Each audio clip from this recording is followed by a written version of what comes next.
Good morning guys! So it is our first day going to the beaches here in Coron and sadly, TMI, pero nagkaroon ako. So hindi ako makakapag-swimming and hindi rin naman talaga makakapag-swimming dahil hindi naman ako marunong mag-swimming. So manonood lang ako. Baka si Jelly mag-swimming or sa gilid-gilid lang ako. Tapos ang awkward sa feeling kasi ang tagal ko na hindi nagna-napkin. Tampons yung ginagamit ko. Wala silang tampons dito. Siguro kung tampons yung meron, makapag-swimming pa ako. Kaya lang wala. Ito na siya ngayon. Ayan. Nagpapag yung yung lens. Kasi ano to, galing sa loob na aircon, tapos namabasa ko. Mainit dito sa labas. Ayan na siya, grabe.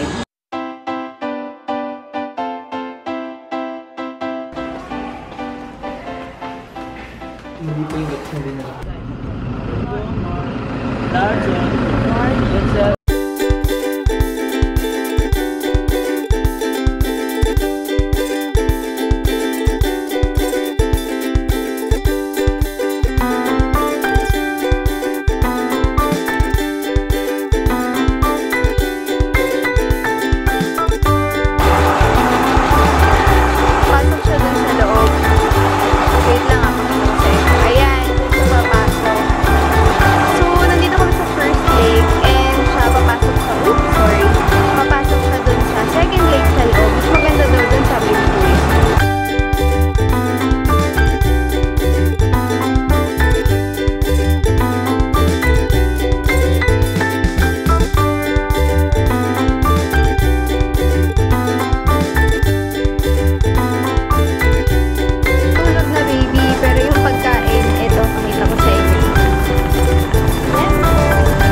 Oh my God. Ilan pa lang yun? 300. Dito pa lang. Hinihingan na ako.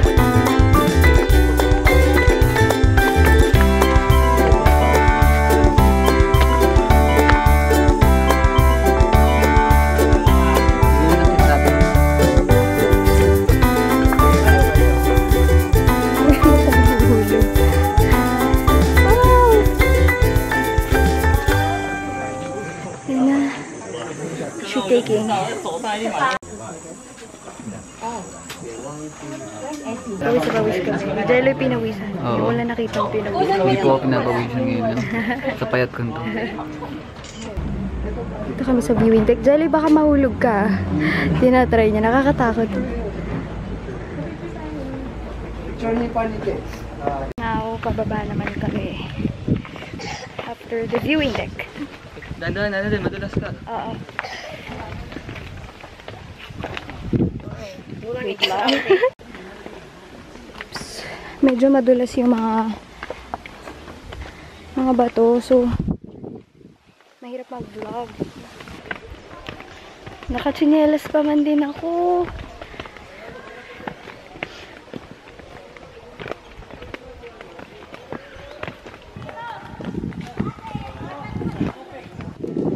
Yay! Pero hindi ako pwede mag-swimming. Hey!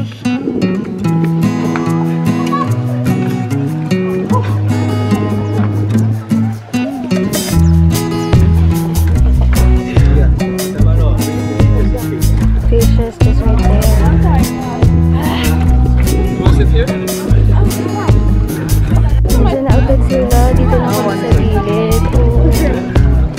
Ang galing, ang dami.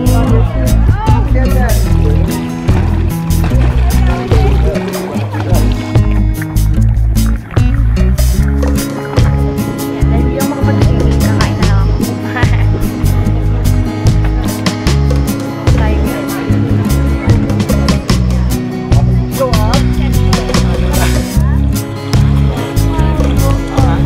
Vlogception. Vlogception.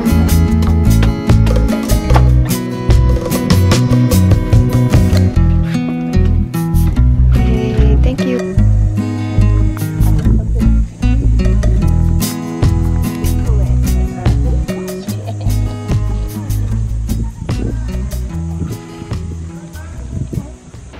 Okay yung tour na nakuha namin sa hotel siya. Hatid sundo siya dito sa hotel at hindi ganun kalayo yung price niya dun sa mga ina-offer sa town. Mas mura yung sa town pero around 300 lang siya. Mas mura yata, mga ganun. Basta. Tapos, okay yung Calamian Island Travel and Tours. Tapos, okay din yung tour guides. Mayroong 2 tour guides for a group of 24 people. Sobrang tinutulungan nila. Kahit di ka marunong mag-swimming, talagang ma-experience. Marami sila. 5 sila. Hindi, yung tour guide 2 lang. Tapos, okay. yung crew, 3. Okay yung pagkain na sinerve yan. Wait lang.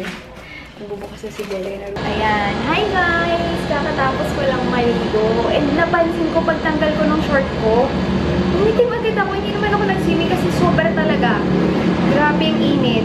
Muray na kasi ako kaya pag naiinitan ako, yung sa body ko, mabilis siyang umitim. Pero yung sa face, namula kanina.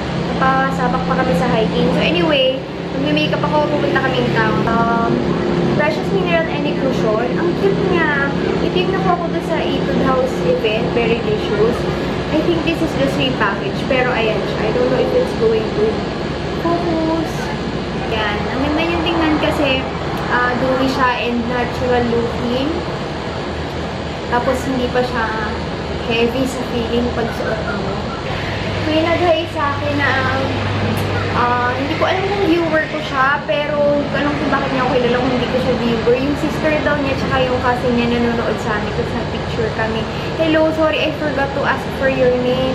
Kasi, yun yung time na aakit ka ng 150 steps. Hingal na hingal ako. So, nung nag-hi siya sa akin, parang wala pa ako sa isip ko. Kasi, pawis na pawis kaya ako. No? Hello sa inyong magpipinsan at magkapatid. Sige nga, maglagay tayo ng konti concealer. Tingnan natin. Hindi ko conceal yung ano ko, yung sugat, yung under eye na. Mahirap pag walang salamin. I'm using this Makeup Forever Ultra HD Y31 shade.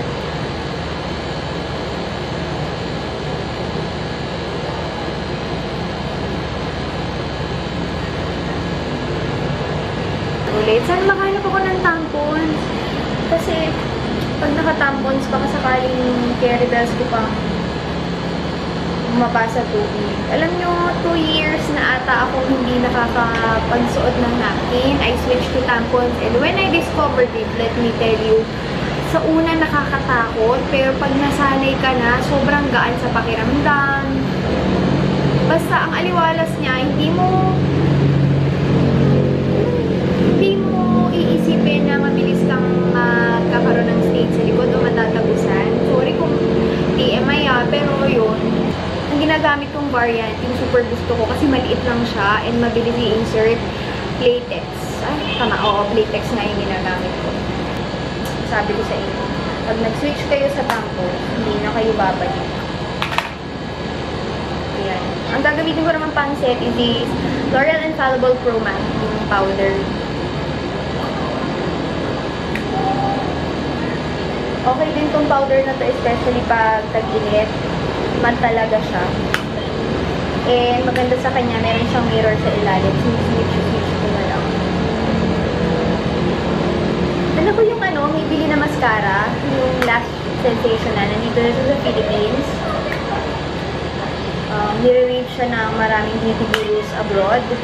So, hindi ko alam kung susuot ko siya ngayon. Kasi, waterproof, so medyo mahirap siya tanggalin. Rest of my face, pag hindi ako nagmamadali pag nagmamadali, ito na rin sa face. Itong Real Techniques na brush para hindi siya ganun makapal yung may apply mo. Parang idadye down mo lang yung shine. Kung kailangan mag-apply na marami. Milani Powder Blush in Tea Rose na pagkalaki-laking blush. Ito kaya, kahit ito yung blush mo, mauubos mo kaya ito. Yan. Tingnan mo naman kung gano'ng kalaki. Ito yung MAC Mineralized Skin Finish. Ito yung blush. Ayan, wait, mag-focus natin. Uy, mag-focus ka. Ayan, tingnan niyo kung gano'ng kalaki. Ito yung blush, ito yung bronzer. So, ang blush kasi kadalas hindi ganito kalaki. Ayun, ito sa kamay ko.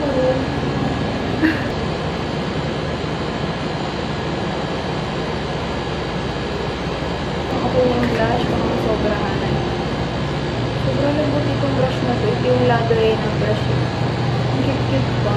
Ito ko na NYX Statement Frame Tinted Brow Pomade from my sister's online shop.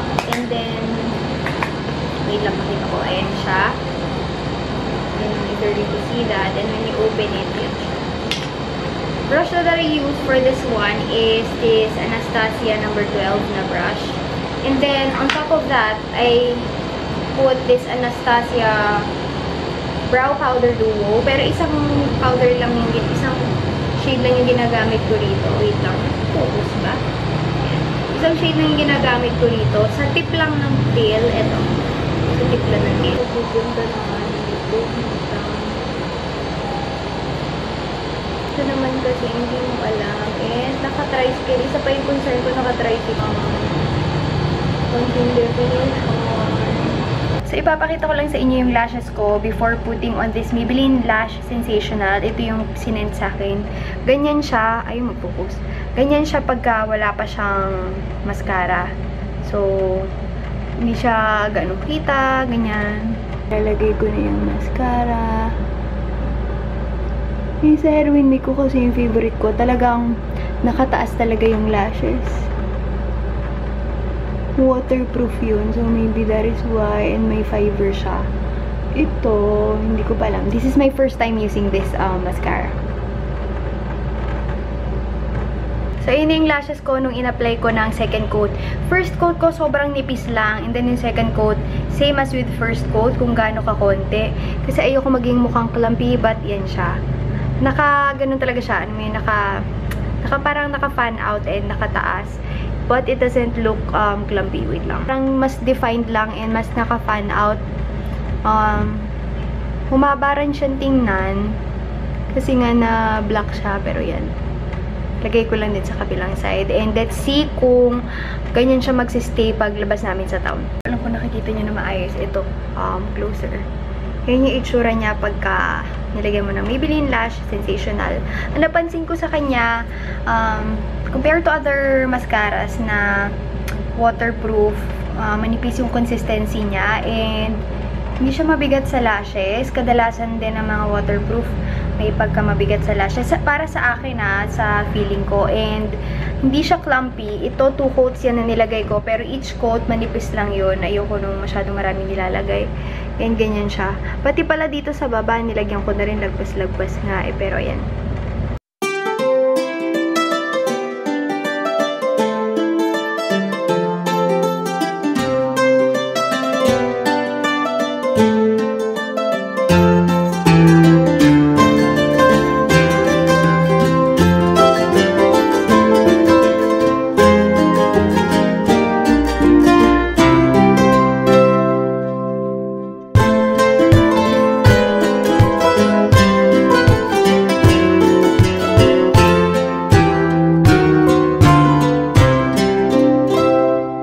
Pag hinala.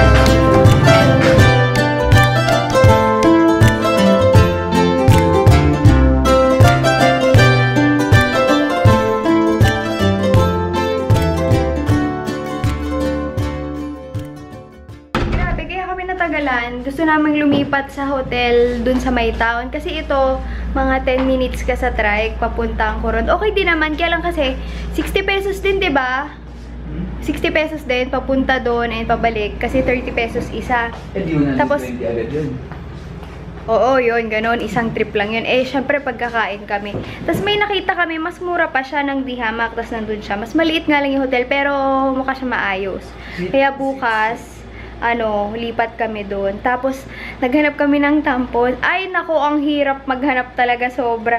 Nakakita kami, grabe, 350 yung presyo ng tampons. Eh, mga wala pang 200 pesos yun. Oh! Masyado ako natuwa dun sa, exposure ba yung tawag dun? Hindi ko na-adjust, sobrang, kanina, sobrang light. Tsaka bakit ganun, pag sumasakay ka ng, ng tricycle, yung buhok mo pagkababa mo, parang, malagkit siya na nagbubuhol-buhol. Mabilis siya matanggal, pero yung nagbubuhol-buhol siya na yung tawag doon. Tapos ang lagkit niya. Kakaligo ko pa lang, ang lagkit ko na Yun ang pansin yung pagka-oily ko, pero yung napansin ko dito, nakataas pa rin siya, okay pa rin siya, pero kung kanina nakataas talaga siya ng medyo mataas, ngayon bumaba siya. So nag-way down yung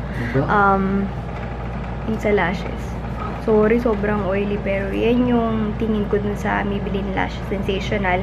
Okay na rin siya kasi hindi ko alam kung saan ako kukuha ng heroin make eh. Pero meron pang ibang mascara ako na dapat itry, mga sinend sa akin, and I'm going to show. Yun naman, mga fiber mascaras din yun. Ito, hindi ko alam kung fiber mascara siya, pero ang alam ko lang is that it's waterproof. Sabi nila, sindaran.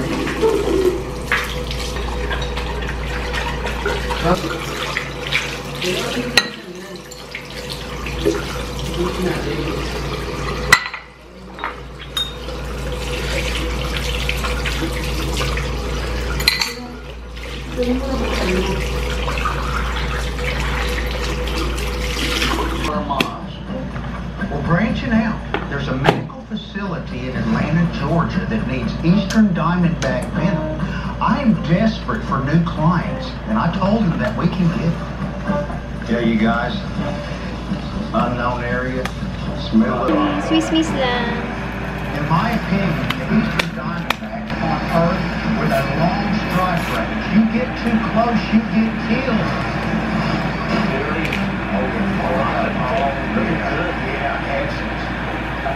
Said snake. Might be that direction, right?